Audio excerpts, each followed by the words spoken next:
তো আমরা গত লাস্ট ভিডিওতে 1 থেকে 6 পর্যন্ত ক্যালকুলেশন করেছিলাম তোমাদের এ সেকশন ক্লাসে। তো তোমাদের বি সেকশন, তোমাদের এখানে অনেক স্টুডেন্ট কোয়ান্টাম তোমরা এ সেকশন, সরি ওটা বি সেকশনে আমরা 1 থেকে 6 পর্যন্ত করেছিলাম।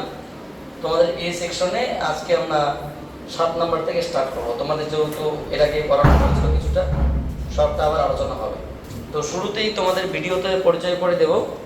তোমরা যদি কিছু বলার থাকে এমনি জাস্ট না, তোমাদের হালকা দেখতে পাবে। শেষের দিকে তোমাদের আমি ফুলফিল আলোচনা করে দেবো, ঠিক আছে? সবাই আসবে, টেনশনের কোনো কারণ নেই। তো তোমরা কি কিছু বলবে ভিডিও বার্তার উদ্দেশ্যে?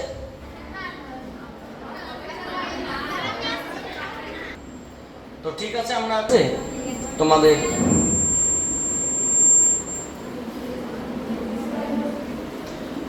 বলো কত নম্বর দিয়ে স্টার্ট করবে এখন? তো তোমরা আমাকে একটা বই দাও এবং আমরা 7 নম্বর থেকে স্টার্ট করব, ঠিক আছে?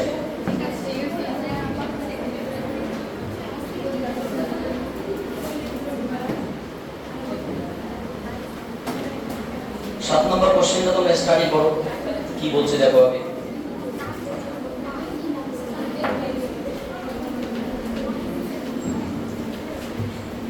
Question number 7, question number 7। একটা বই দাও দেখি আমাকে। তো যারা ভিডিও দেখছে তাদের উদ্দেশ্যে বলছি, কোনো জায়গায় যে বুঝতে না পারো তোমরা ক্লিয়ারলি বলবে। এবং আমার থেকে আমার স্টুডেন্টরা অনেক বেশি এক্সপেরিয়েন্সড, ওদেরকে তোমরা যদি বলো ওরাই তোমাদের সমস্যার সমাধান করে দেবে। হ্যাঁ, তো আমাদের চ্যাপ্টার নাম স্ট্যাটিক্স, তাই তো? স্থিতি বিজ্ঞান। আচ্ছা, 7 নম্বর কোশ্চেন বলছে, গরম বায়ুপূর্ণ বেলুনের সঙ্গে যুক্ত একটি দড়ি থেকে একজন লোক ঝুলছে। সমগ্র সংস্থাটি বায়ুতে স্থির অবস্থায় আছে। যদি লোকটি দড়ি ধরে বেলুন পর্যন্ত উপরের দিকে ওঠে, তবে সংস্থাটির ভরকেন্দ্র কি হবে? তোমাদের যদি পারো তোমরা একটু ভিডিও 1 নম্বরের প্রথম কোশ্চেনটা দেখে নেবে, ওখানে আমরা এর সম্পর্কে বিস্তারিত আলোচনা করেছি। এবং যারা প্রথম লেকচারটা দেখবে তারা প্রথম মোটামুটি সমস্ত ভালো করে বুঝতে পারবে। আমি তোমাদের হালকা একটু বলে দিচ্ছি, মানে এই কোশ্চেনটা অ্যাকচুয়ালি 1 নম্বরে আমরা বিস্তারিত আলোচনা করেছিলাম। কি বলেছে? একটা বেলুন, একটা কি বলতো, একটা বেলুন, গরম বায়ুপূর্ণ বেলুন, সে কি করছে? তোমার হচ্ছে গিয়ে উপরের দিকে ঝুলছে। কোনো একজন ব্যক্তি এখানে ধরো তোমার যে আছে, এখানে কোনো একজন ব্যক্তি এখানে আছে, বেলুন ধরে ধরে উপরের দিকে উঠছে, ঠিক আছে? কোনো একজন ব্যক্তি নাও বেলুন ধরে ধরে উপরের দিকে উঠছে। এবার এই বেলুন ধরে ধরে যখন উপরের দিকে উঠবে, পুরো বেলুনটা বায়ুতে কিভাবে আছে বলো তো?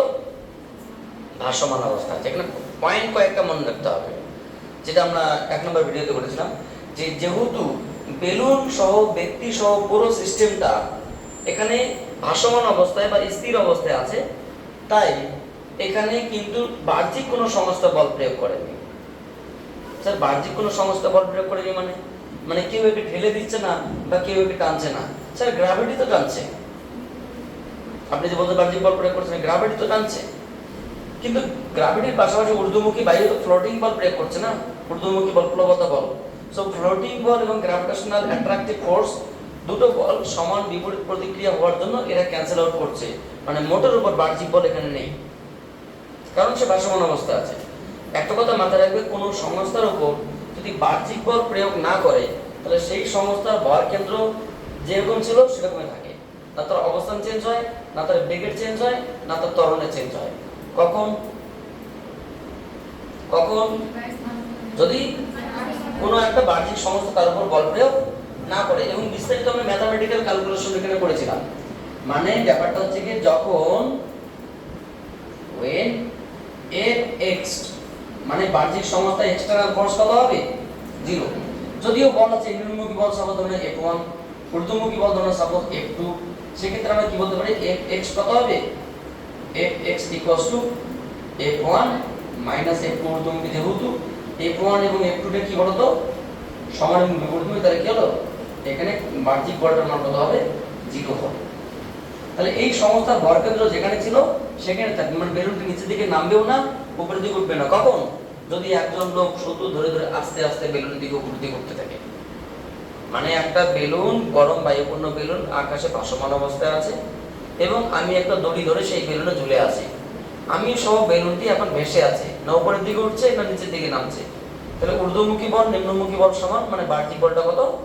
0। ফলে আমি যে দড়ি ধরে আস্তে আস্তে উপরের দিকে উঠতে থাকি, বেলুনটা নিচের দিকে নামবে না উপরের দিকে উঠবে? কোথাও যাবে না, স্থির থাকবে। কেন? সমগ্র এখানে তো এমন নয় যে আমি আমার ঠ্যাং থেকে জুতোটা ছেড়ে দিলাম, আমি যদি ঠ্যাং থেকে আমার জুতোটাকে ফেলে দিই তাহলে কিন্তু কি উপরের দিকে হয়তো উঠবে, বা বেলুন থেকে যদি তোমার হচ্ছে কিছু গ্যাস বের করে দেওয়া হয় তাহলে হয়তো সে নিচের দিকে নামবে। পুরো সমস্তটাই কি সাম্য অবস্থায় আছে, ফলে তার মধ্যে আমিও আছি, ফলে আমি আস্তে ধীরে উপরের দিকে উঠি, মানে ভর কেন্দ্র যে জায়গায় ছিল সেখানে থাকবে, ভর কেন্দ্র চেঞ্জ হবে না। বুঝতে পারলে কি বললাম? এই হচ্ছে বিষয়। তাহলে তোমাদের কি উত্তর কি হবে? অপশন এ, মানে স্থির থাকবে। Option A is the correct answer. কি থাকবে বলো তো? Rest state. কি স্টেট থাকবে? রেস্ট স্টেট, স্থিরা অবস্থা। Option number A is the correct answer. Question number 8 দেখে নাও। আমরা কয়েকটা কোশ্চেন পরপর আলোচনা করব, তারপর তোমাদের লেখার অবশ্য টাইম দেবো, ঠিক আছে? এটা টেনশনের কোনো কারণ নেই, তোমাদের লেখার টাইম দিয়ে দেবো। 8 নাম্বার কোশ্চেনটা দেখো। 8 নাম্বার কোশ্চেনটা তোমাদের এখানে করানো হয়নি অবশ্য। 8 নাম্বার কোশ্চেনটা খুব ভালো এবং অত্যন্ত সুন্দর কোশ্চেন, তোমাদের একটু বুঝতে হবে। যারা ভিডিও দেখছে তাদের বলবো, কারণ আমরা মোমেন্ট অফ ফোর্স বা বলের ভ্রামকের প্রথম অঙ্ক আমরা এটা করবো। আর এটা অঙ্ক বুঝতে পারলে ইতিমধ্যে তোমাদের 15 নম্বর অঙ্ক, 16 নম্বর অঙ্ক, মানে অনেক অঙ্ক কাজে লাগবে। বুঝতে পারলে কি বললাম? সো 8 নম্বর কোশ্চেনে যেটা বলেছে, এম ভরের একটি সুষম অনুভূমিক মিটার স্কেল তার দু প্রান্তে দুটি উল্লম্ব দড়ির সাহায্যে ঝুলছে। তাহলে 2m ভরের একটি বস্তুকে 75 সেন্টিমিটার চিহ্নিত স্থানে ঝুলিয়ে দেওয়া হয়, দড়ি দুটি টানের অনুপাত কত হবে? কি বলছে বলো তো কোশ্চেনটা? ধরে এটা একটা মিটার স্কেল। এটা কি স্কেল? Metre scale. আচ্ছা, মিটার স্কেল মানে কি? মিটার স্কেল মানে যে স্কেলের দৈর্ঘ্য 100 সেন্টিমিটার, তাহলে এই স্কেলটার দৈর্ঘ্য কত? স্কেলটার ভর কত? m। কোশ্চেনটা বড়, স্কেলের ভর কত? স্কেলটা কি রকম? সুষম, মানে প্রত্যেকটার ভর কি সমানভাবে আছে। স্কেলটা হচ্ছে সুষম, স্কেলের ভর m, স্কেলের দৈর্ঘ্য 100 সেন্টিমিটার। এবার কি করা হলো? স্কেলটাতে এখানে এক সুতো বাঁধা হবে, এখানে সুতো বাঁধে এইভাবে ঝুলিয়ে রাখা হবে, এইভাবে দুই প্রান্তে। তাহলে সুতোর টানের দিকে একটা আছে, দিকে একটা আছে, তাহলে সমস্ত ভর কত? m। m কোন দিকে কাজ করবে? মাঝখান দিয়ে কাজ করবে, কারণ সুষম। আর একটা 2m ভরের বস্তুকে যদি এদিকে 0 থেকে স্টার্ট করি, তাহলে 0, 1, 2, 50, 75 সেন্টিমিটার ঝুলিয়ে দেওয়া হলো। এমনিতে নিজের ভরের জন্য চলছে, একটা টান সুতোর উপরের দিকে, একটা এদিকে একটা, তাহলে এটা mg, এখানে একটা 2mg কাজ করছে। তাহলে বলতো সুতো এখানে টান বেশি, মানে এখানে টান বেশি হবে, এটা তো টান বেশি হবে কারণ এখানে ভরটা বেশি প্রয়োগ করা হচ্ছে। তো ওরা বলছে যে সুতোর টান এখানে এবং এখানে অনুপাত কি হবে এটা চেয়েছে। এই হচ্ছে সিস্টেমটা। এটাকে আমরা একটু গ্রাফিক্যালি ড্র করার চেষ্টা করছি। কোশ্চেন নাম্বার কত? তোমরা কি একটু বুঝতে পারছো? আমরা এখানে একটা সাপোর্ট নিলাম, মানে একটা কোনো একটা সাপোর্ট, এখানে একটা স্কেল নিলাম, স্কেল মিটার স্কেল, ঠিক আছে? এই স্কেলটার দৈর্ঘ্য কত? এই স্কেলটাকে আমরা কি করলাম? একটা সুতো দিয়ে বেঁধে দিলাম, এখানে বাঁধলাম এবং এখানে বাঁধলাম। বোঝার চেষ্টা করলাম। তাহলে সুতোটা আমরা দেখলাম, এটা কি হলো? একটা উপরে ছাদ বা সিলিং বা কোনো উপর থেকে একটা সাপোর্ট আছে। এই দিকে সুতো ধরো, সাপোজ এদিকে R1 বলে টানছে, এই সুতো ধরো তোমাকে R2 বলে টানছে, তাহলে সমস্ত ভর কোথায় থাকে? m। কোন দিকে কাজ করবে? কত সেটা? mg বা মহাত্মা গান্ধী, তাই তো? mg। আচ্ছা, আর একটা ভর, এটা কত হচ্ছে? আমরা 0 পজিশন বলি। এখানে x এর মান কত? 0। এখানে x0 এর মান 0। আচ্ছা বলো তো এইটুকু দূরত্ব কত দিলে? এইটুকু দূরত্ব x1 সমান 50 সেন্টিমিটার, কারণ মাঝখানে পুরোটা কত? 100। আর একটা ভর কত চাপানো হবে? 75 সেন্টিমিটারে, তাহলে এইদিকে কত কাজ করবে? 2mg। তাহলে এইটুকু দূরত্ব কত? x2 সমান 75 সেন্টিমিটার। বুঝতে পারলে? আর এইটুকু দূরত্ব কত? যদি আমরা x3 বলি 100 সেন্টিমিটার, তাহলে 0 সে 50 75 100। বোঝা গেল না? গেল না? এই হচ্ছে কি আমাদের একটা আমাদের বক্তব্যের যে স্টেটমেন্ট সেটা আমরা ড্র করলাম। এবার যে বিষয় এখানে আমাদের কি অ্যাপ্লাই করতে হবে বলো তো? এখানে আমরা বলের ভ্রামক অ্যাপ্লাই করব। কোথায় অ্যাপ্লাই করব? আমরা এ বি যে কোনো জায়গায় অ্যাপ্লাই করতে পারি। এখানে এ বি বলতে কোথায় সাপোজ এখানে একটা পয়েন্ট নাম এ, এই পয়েন্টের নাম বি। সো এই পয়েন্টের সাপেক্ষে অ্যাপ্লাই করতে পারি কিংবা বি পয়েন্টের সাপেক্ষে অ্যাপ্লাই করতে পারি। যেহেতু আমরা এই পয়েন্টের সাপেক্ষে সমস্ত ডিসটেন্সগুলো মাপলাম, তাহলে এই পয়েন্টের সাপেক্ষে অ্যাপ্লাই করব। অর্থাৎ বলের ভ্রামক সমান সমান কি? ক্রিয়াশীল বল এবং ঘূর্ণাক্ষ থেকে লম্ব দূরত্বের গুণফল। তাহলে এখানে ঘূর্ণাক্ষ কোনটা? যখন ভর চাপানো হবে এখানে কি এখানে একটা ঘূর্ণাক্ষ সৃষ্টি হবে, এটা কি বলতে Axis of rotation, Axis of rotation বা ঘূর্ণাক্ষ। তাহলে আমরা কি বলতে পারি? আমরা এখানে বলতে পারি এ বিন্দুতে বিন্দুর সাপেক্ষে বলের ভ্রামক প্রয়োগ করে পাই, প্রয়োগ করে। আচ্ছা বলুন তো ম্যাডামরা, এখানে ঊর্ধ্বমুখী বল একটা কিছু আছে, নিম্নমুখী বল কিছু আছে, মোট বলের ভ্রামক কত হবে? কোন একটা সংস্থার মোট বলের ভ্রামক কত হয়? 0। কোন একটা সংস্থার মোট বলের ভ্রামক কত হয়? 0। ঊর্ধ্বমুখী বলের ভ্রামক যদি পজিটিভ হয়, নিম্নমুখী গুলো কি হবে?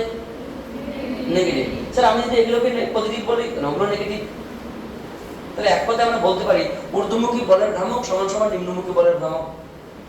বেকার একবারে এক্সটেন্ড লাইন না বাড়িয়ে কোন একটা সংস্থায় বলের ভ্রামকের মোট মান কত হয়? Not only this mathematics, all mathematics আমরা চেক করে দেবো বারবার। তো কোন একটা সংস্থায় মোট বলের ভ্রামকের মান কত হয়? তাহলে ঊর্ধ্বমুখী বলের ভ্রামক যা হবে নিম্নমুখী বলের ভ্রামক, কেননা এরা যদি পজিটিভ হয় এরা হবে নেগেটিভ, দুটো মিলে যেটা হবে এই দুটো মিলে সেটাই হবে। তাহলে আমরা কি বলতে পারি বলতে? এখানে ঊর্ধ্বমুখী বল কত আছে? R1। তাহলে ঘূর্ণাক্ষ থেকে দূরত্ব কত? 0।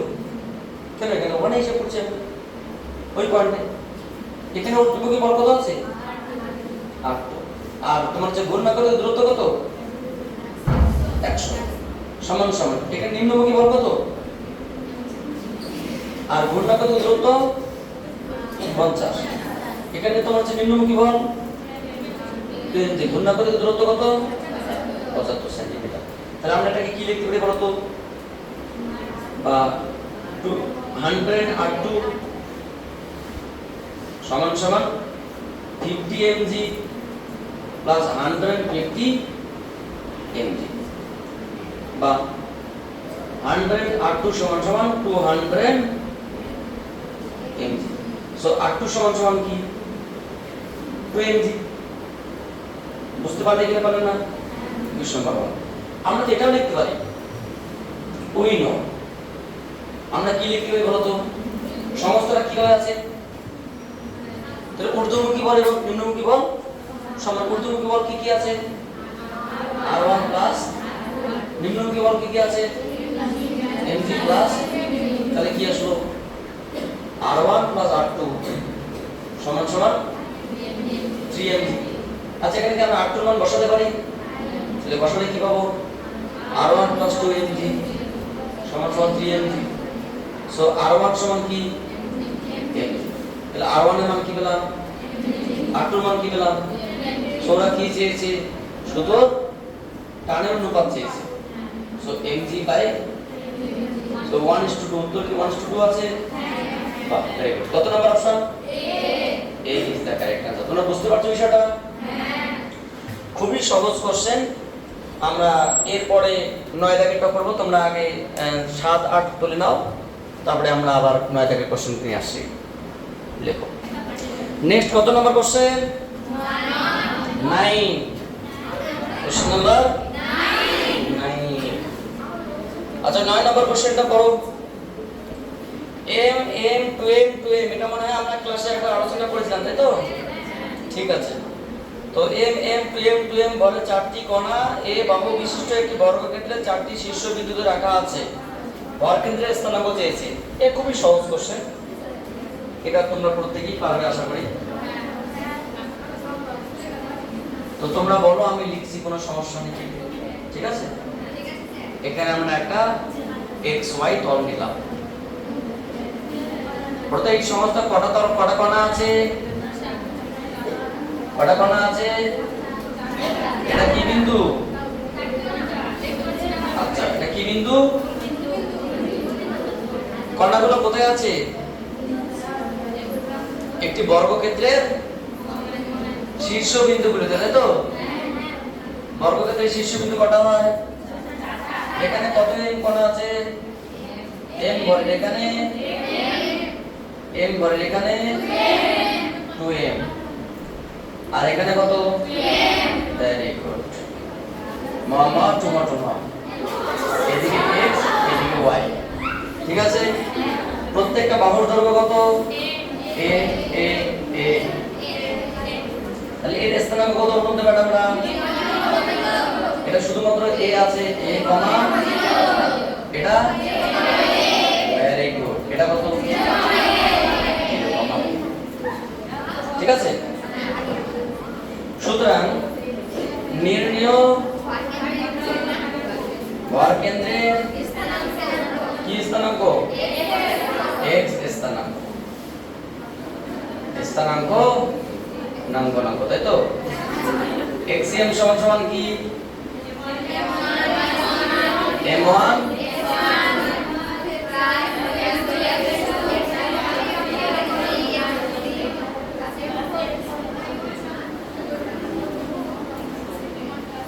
by 1 plus আমাদের মানগুলো বসিয়ে দিই। বলতে এখানে x1 কত? x2 x3 x4, so m into 0, m into a, 2m into a, 2m into 0, so m বা মামা টুমা, তাই তো? so কি আসলে এটা 3ma by 6m, so a by 2, কোনটা?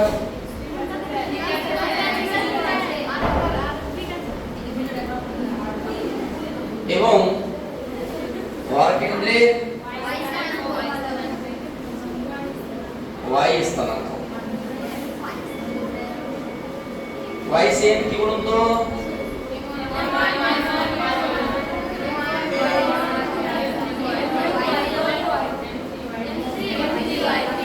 m3y3 plus m4y,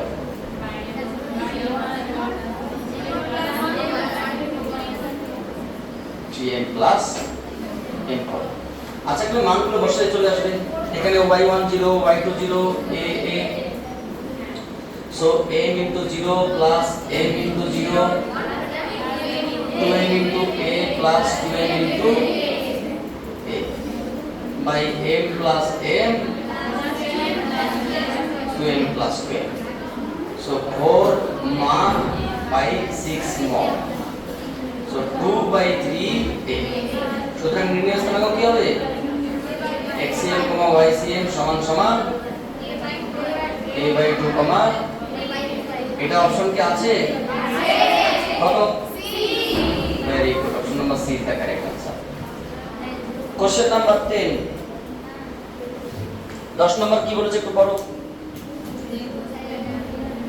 অনেকগুলি বস্তুকণা কেন্দ্রবিন্দু থেকে বিভিন্ন দিকে r দূরত্বে রাখা হলো। কেন্দ্রবিন্দু থেকে বস্তুকণা সমষ্টির ভরকেন্দ্রের দূরত্ব, এটা কিচ্ছু না, এটা জাস্ট একটা থিওরিটিক্যাল কোশ্চেন। এটা কি বিন্দু? কেন্দ্রবিন্দু। এখান থেকে আমরা এই দূরত্ব নিলাম, এটা তো r, এটা দূরত্ব r, এখানে দূরত্ব r, বিভিন্ন দূরত্ব নিলাম। এইদিকে আছে, বিভিন্ন দিকে আছে, তার প্রত্যেকটা অনেকগুলো কণা নিলাম। এখানে একটা কণা আছে, এখানে একটা কণা আছে, এখানে একটা কণা আছে, এখানে একটা কণা আছে, এটসেট্রা, এবং এইদিকে সব দিকে আছে। মূলত পুরো সিস্টেমটা কি রকম হবে? একটা বিন্দু থেকে এখানে একটা কণা, এখানে কণা নিলাম, এখানে কণা নিলাম, পুরো সিস্টেমটা কিরকমটা হবে? একটা গোলক হবে, গোলক হবে। কিন্তু ওরা বলেনি যে কোন দিকে কণার পরিমাণ বেশি, কোন দিকে কণার পরিমাণ কম। ধরো না আমি বললাম একদিকে কণার পরিমাণ কি আছে? বেশি আছে, বা কণার ডেনসিটি বেশি আছে। তাহলে ভর কেন্দ্রটা কোন দিকে থাকবে?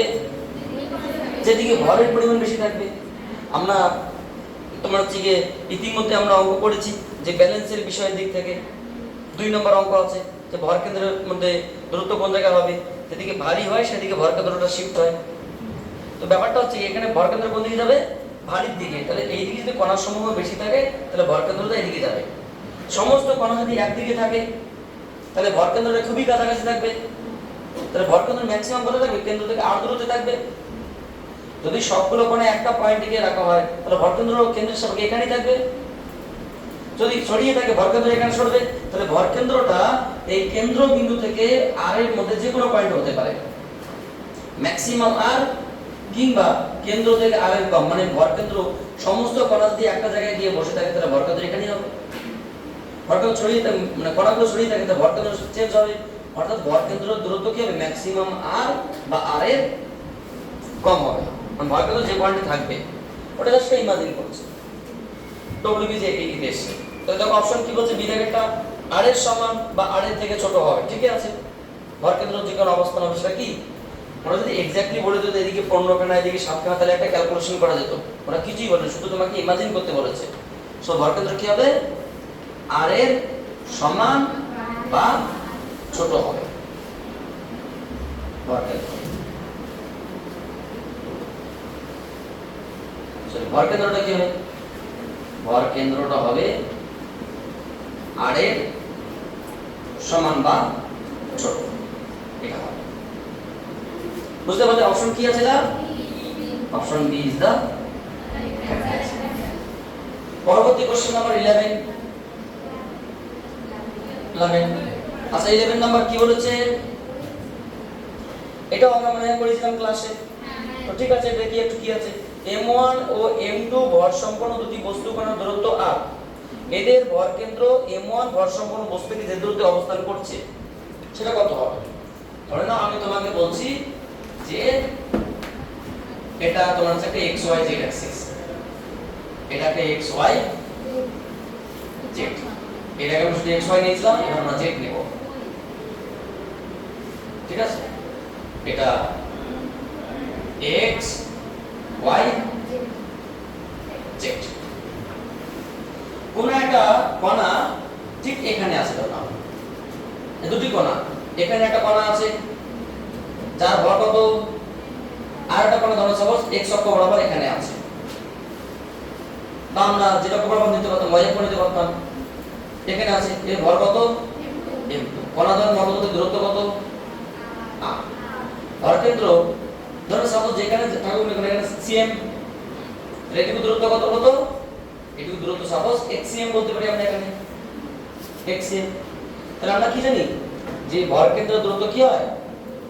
এর দূরত্ব কত বলতে এক পার্ট স্থানাঙ্ক কত 0,0,0, এটা কত r,0,0, কারণ এখানে y z 0, শুধুমাত্র x টা আছে। বুঝতে পারলে? সো এখানে xcm কত? m1 x1 m2 x2। আচ্ছা এখানে x1 এর মান কত? এখানে x1 এর মান, এখানে x2 কত? বাকি সব 0 by m1 plus m2। So m1 into 0, m2 into r by m1 plus m2। তাহলে কি আসলো? m2 r by m1 plus m। মানে আমরা, হ্যাঁ বলো।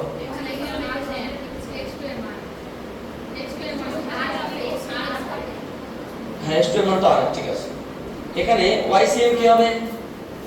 ycm এর মান সব দিকে হয়ে যাবে। zcm কি হবে?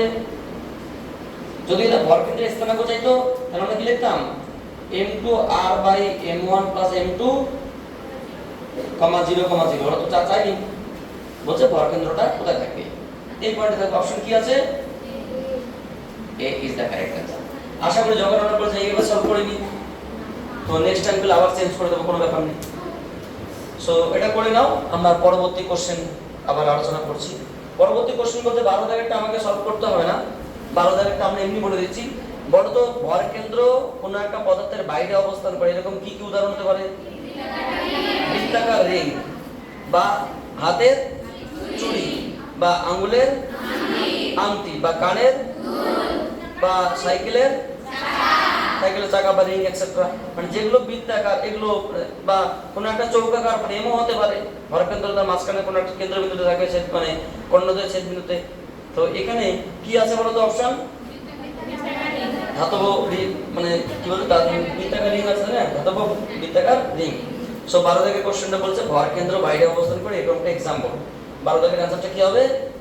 12 দাগের ক্ষেত্রে আমরা এখানেই বলে দেই কোশ্চেন নাম্বার 12। সো কত নম্বর option? B is the correct answer. তোমরা পড়ে নাও, আমরা 13 নম্বর থেকে স্টার্ট করব। তুলে নাও। তো ইতিমধ্যে আমরা কটা অঙ্ক করলাম বলো তো? 7, 8, 9, 10, 11, 12, তাই তো?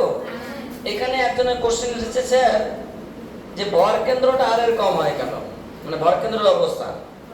তো বিষয়টা খুব সিম্পল, আমাদের বক্তব্যটা হচ্ছে কি, ওরা কোশ্চেনের মধ্যে বলেনি যে কণাগুলো যে আর দূরত্বে আছে কোন দিকে বেশি কোন দিকে কম। যদি আমরা ইমাজিন করে সমস্ত কণা একদিকে থাকে, তাহলে ভর কেন্দ্রটা ম্যাক্সিমাম দূরত্ব আর হবে। ডিস্ট্রিবিউশনে এইদিকে বেশি থাকে এইদিকে কম থাকে, তাহলে আর এর কম হবে। অর্থাৎ আর এর সমান বা আর এর কম হবে, ম্যাক্সিমাম সমান বা আর এর কম হবে। আর এটাকে আমরা এর আগে অন্যভাবে করে দিয়েছিলাম, আবার আমরা ক্যালকুলেশন করলাম কি সেটা হচ্ছে গিয়ে আমরা একটা এক্স অক্ষ নিয়ে, যেটা ওয়াই অক্ষ করতে পারতাম, যেটা অক্ষ করতে পারতাম, জাস্ট কণাটা আমরা মূল বিন্দুতে রাখলাম, এক্স অক্ষের উপর এখানে রেখেছি, দূরত্বটা আর, তাহলে এখানে 0, এখানে আর, তাহলে সেক্ষেত্রে আমরা এটা এক্স অক্ষ 0 ধরলাম, এটা আর জায়গায় x2 থেকে আর ধরলাম, এটা এমনিতেই বেরিয়ে গেল। ওরা অবস্থান চাইনি, ওরা জাস্ট অবস্থান নাই, ভরকেন্দ্রের দূরত্ব চেয়েছে। মানে ওরা বলেনি যে xcm, ওরা দূরত্ব চেয়েছে, rcm চেয়েছে। সো সেক্ষেত্রে আমরা পরবর্তী কোনটা কোশ্চেন স্টার্ট করব? তোমরা 13 নম্বর কোশ্চেনটা পড়ো। 13 নম্বর কোশ্চেন খুব সুন্দর, তোমরা যেমন সুন্দর 13 নম্বর কোশ্চেন সেরকম সুন্দর।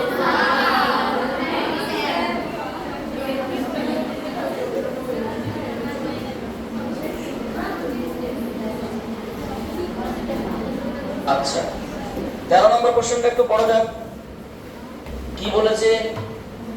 বলেছে 40 সেন্টিমিটার ব্যাসার্ধের 2 কেজি ভরের একটি চাকা, 40 সেন্টিমিটার ব্যাসার্ধের 2 কেজি ভরের একটি চাকা 20 সেমি উচ্চতার একটি বাধার সংস্পর্শে আছে। চাকাটির কেন্দ্রের দিকে অনুভূমিকভাবে সর্বনিম্ন যে বল প্রয়োগ করলে চাকাটি বাধা অতিক্রম করবে তা কত? মানে কত সুন্দর কোশ্চেন। তোমরা কোশ্চেনটা পড়ে হয়তো ভাবতেই পারছো না পিকচার কেমন হবে। একটা চাকা যার ব্যাসার্ধ কত, যার ভর কত, যার মানে কার সংস্পর্শে আছে? বাধার সংস্পর্শে আছে। বাধাটার উচ্চতা কত? এবার কি রকম বল প্রয়োগ করতে হবে? চাকাটির কেন্দ্রগামী অনুভূমিক বল, এমন বল প্রয়োগ করতে হবে যাতে করে সে কোনো রকম বাধাটাকে অতিক্রম করে। তাহলে ন্যূনতম কত বল প্রয়োগ করতে হবে সেটা ওরা চেয়েছে। তো চলো আমি সেটা দেখাচ্ছি। স্কেলটা কোথায় রাখবো? ওইখানে আছে। কোশ্চেন নাম্বার কত? Question number 13। এটা একটা কি কা? এটা একটা চাকা। চাকাটা গোল হয়, যদি আমার হাতটাই খারাপ, হাত যদি ঠিক থাকতো তাহলে গোল নিশ্চয়ই হতো। হাতেরই গন্ডগোল আছে, আমার গন্ডগোল না। ও তেঙ্গে তেঙ্গে মতো অবস্থা নাকি? আমার হাতের অবস্থা নাকি তেঙ্গে তেঙ্গে, সেই তেঙ্গে তেঙ্গে বয়। তেঙ্গে তেঙ্গে ডান্সটা একদিন করবো, ঠিক আছে? না না মুশকিল, এখন ক্লাস চলছে, এটা হয়। আচ্ছা এই ডান্স, এটা দূরত্ব কত? কার সংস্পর্শে আছে? একটি বাধা, নট গাধা। এই যে বাধার সংস্পর্শে আছে। আচ্ছা এটা একটা বাধা, এরকম একটা বাধার সংস্পর্শে আছে। বাধাটার উচ্চতা কত? এখানে যেটা বলা আছে যে চাকার ব্যাসার্ধ আর সমান সমান 40 সেন্টিমিটার, বাধার উচ্চতা কত, h সমান সমান 20 সেন্টিমিটার। তাহলে আমাদের পয়েন্ট, এই পয়েন্টের নাম সাপোজ ও, এই পয়েন্টের নাম এ, এই পয়েন্টের নাম সাপোজ এখন বি, এই পয়েন্টের নাম। আমরা এখান থেকে একটা লাইন টানলাম ওবি। বলুন তো স্যার ম্যাডামরা, এখানে ওবি সমান কত? ওবিটা তো 45 সেমি, ঠিক আছে। আমি তোমাদের এখানে কি বলেছে যে চাকাটিকে এমন একটি বল প্রয়োগ করা হবে, কিরকম? কেন্দ্রগামী অনুভূমিক বল, মানে কেন্দ্রের সাপেক্ষে এইরকম বল প্রয়োগ করবে। কোশ্চেনটা আগে বুঝতে হবে, অ্যানসার নিয়ে ভাবতে হবে। কেন্দ্রগামী এইরকম একটা বল প্রয়োগ করছে, এরকম অনুভূমিক বল এরকম প্রয়োগ করেছে। সেই বলটা কত? সেই এফ এর মান আমরা সরা চেয়েছি। তাহলে আমরা কি বলতে পারি প্রথমে এই ডিসটেন্সটার নাম কি? ডিসটেন্স মান কত হবে এই ডিসটেন্সটা? সাপোজ আমি তোমাকে এখানে ডিসটেন্স লিখলাম, এই পয়েন্টের নাম সাপোজ সি। প্রথম বিসি এর মান কত? আর মাইনাস এক্স 40 মাইনাস 20 মানে 20 সেমি। কেন স্যার? আরে সেটা হয়তো আমাদের পিকচারে একটু গন্ডগোল হচ্ছে, কিন্তু এটা তো 20 হবে, কারণ এই হাইটটা এই হাইট সেম। এবার পয়েন্ট হচ্ছে যে এই ডিসটেন্সটা কত, এটা যদি বলতে পারো তাহলে কাজ আমাদের হয়ে গেল। এটা তোমাদের কিন্তু যেভাবে হোক বলতে হবে। যারা ভিডিও দেখছো তাদেরকে বলবো ভিডিওটা পজ করে আগে নিজেরা ক্যালকুলেশন করবে, এটাই কিন্তু মেইন বিষয়। আগে নিজেরা ক্যালকুলেশন। এই পয়েন্ট নাম সাপোজ ডি। আমার প্রশ্ন, বিডির মান কত? কেউ বলতে পারে বিডির মান কত? বিডির মান কত? অসম্ভব, 20 তো হবেই না। এটা 20, এটা কত? এটা কত? এটা কত? আচ্ছা পুরোটাকে আমরা আর এখানে লিখে দিচ্ছি, ঝামেলা করছি। এটা 20 মানে কি এটাও 20? এটা কি করে কত হবে? Root over 40 square, 40 square minus 20 square মানে 20√3 এত সেন্টিমিটার। এইটুকু কাজ করতে হবে, বুঝতে পারলেন? এবার একটা সবথেকে ভালো একটা পয়েন্ট বোঝার চেষ্টা করে, এটা কিন্তু গুরুত্বপূর্ণ পয়েন্ট, কারণ এখানকার অঙ্কের এটাই সেই মেইন সারকর্ম। চাকাটার ভর কত বলো তো? চাকাটার ভর কোন দিকে কাজ করছে? নিচের দিকে। এদিকে কে টানছে? মহাত্মা গান্ধী, এমজি। এইদিকে আমরা কি করছি? তাহলে এই বলটার উদ্দেশ্য কি? চাকাটাকে ঘোরানো। আর এই বলটার উদ্দেশ্য কি? চাকাটাকে দাঁড় করানো। তাহলে এই দুটি বল পরস্পর বিপরীত দিকে কাজ করছে, মানে এর কাজ দাঁড় তোলা, এর কাজ কি? দাঁড় করানো। তাহলে এর যখন আমি বল প্রয়োগ করবো, এর কাজ কি? তোলা, আর এর কাজটা কি? সেটাকে দাঁড় করানো। তাহলে ব্যাপারটা হচ্ছে কি, এই বল এবং ঘূর্ণাঙ্ক কোথায় বলো তো? এখানে এখানে কোন বিন্দুটা পড়ে, মানে চাকাটা কোথায় ঘুরছে? কোন বিন্দুর সাপেক্ষে ঘুরছে? কোন বিন্দু? বি বিন্দু। এটা কি Axis of rotation? Axis of, বুঝতে পারছো কি বললাম? কারণ এটা ঘূর্ণাঙ্ক, অ্যাক্সিস অফ রোটেশন ওখানে ঘুরছে, তো এখানে নয়, এখানে। তাহলে ক্রিয়াশীল বল আর ঘূর্ণাঙ্ক থেকে লম্ব দূরত্ব কোনটা? বিসি। ক্রিয়াশীল বল আর ঘূর্ণাঙ্ক থেকে লম্ব দূরত্ব কোনটা? এখানে ক্রিয়াশীল বল এমজি, ঘূর্ণাঙ্ক থেকে লম্ব দূরত্ব কোনটা? বিডি। তাহলে আমরা কি জানি? বলের ভ্রামক সমান সমান ক্রিয়াশীল বল এবং ঘূর্ণাঙ্ক থেকে লম্ব দূরত্বের গুণফল। তাহলে এর বলের ভ্রামক এবং এর বলের ভ্রামক কি হবে? সো বি বিন্দুতে বলের ভ্রামক প্রয়োগ করে পাই। বি বিন্দুতে বলের ভ্রামক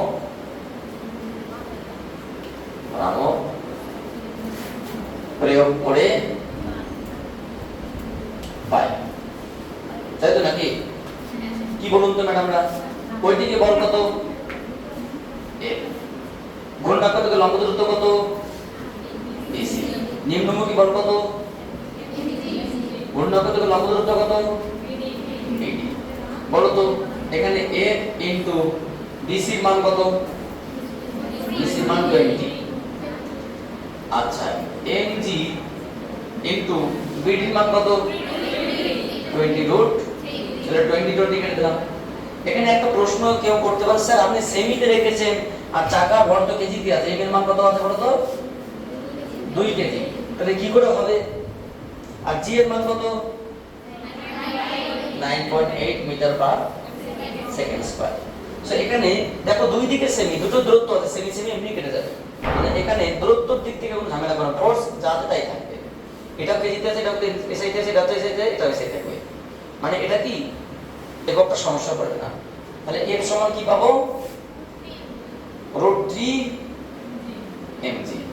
আচ্ছা √3 অ্যাকচুয়ালি আমরা মান বসাতে পারি 2 × 9.8 এত নিউটন, কিন্তু তোমাদের বইয়ের এই অ্যানসারটা নেই, সমস্যা নেই, ওটা অ্যানসারটা একটা পাকামো করে লেগেছে, একটু পরীক্ষা এসে তো √3 আছে ইনটু m এর জায়গায় কি লিখছি 2 কেজি ইনটু g, মানে বাংলা কথায় কি লিখতে পারি 2√3 কেজি g।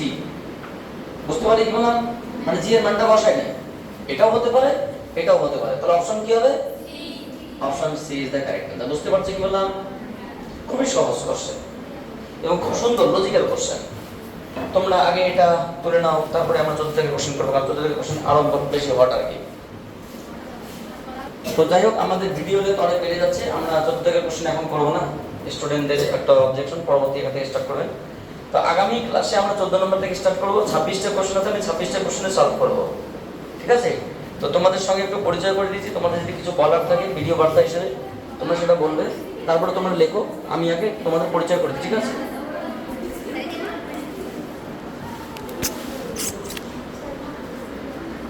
এই যে তোমাদের কোন স্কুল, কোয়ান্টাম গার্লস একাডেমি। এর আগে ভিডিওতে আমরা আগের ক্লাসে স্টুডেন্টদের দেখাতে পারিনি, দুঃখিত, চেষ্টা করবো আগের ক্লাসে স্টুডেন্টকে পরে দেখানো। তোমরা কি কিছু ভিডিও উদ্দেশ্য বলবে? লাইক ঘন্টা, যাই হোক তোমাদের বুঝতে পারছো, তোমরা সবাই চ্যানেলটাকে সাবস্ক্রাইব করে লাইক কমেন্ট করবে, তোমাদের আমরা একই ফ্যামিলিতে যুক্ত হবো। So thank you for watching my video and wait for my next class.